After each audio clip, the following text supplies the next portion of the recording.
మహాకవి ఆయన ఒక తప్పిదం చేశాడు.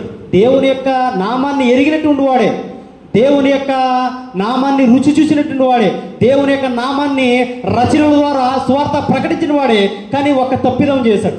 విమోచన చేసుకోవడానికి ఇసుక తెన్నెల మీద ఏం చేస్తున్నాడంటే ప్రార్థన చేస్తున్నాడు, విజ్ఞాపన ప్రార్థన చేస్తున్నాడు. విజ్ఞాపన ప్రార్థన చేసినప్పుడు తనకి పరిశుద్ధాత్మ ప్రేరణ ద్వారా రచన ఏమిటి అనంటే, ఎరిగి ఎరిగి చెడిపోతివి మనస నీకి కదీకే వరు చెప్పుమా అనే అద్భుతమైనటువంటి పాట రచించడం జరిగింది.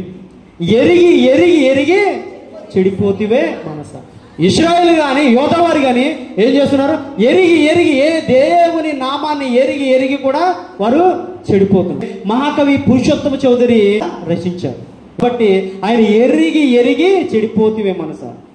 మనం కూడా దేవుని నామాన్ని ఎరిగి ఎరిగి కూడా ఒకవేళ ఏదైనా దేవునికి ఆయాసకరమైనటువంటి దుర్లభం ఏదైనా మనం చేస్తున్నామనే ఆలోచన మనకు కలిగినటువంటి వారిగా ఉండాలి.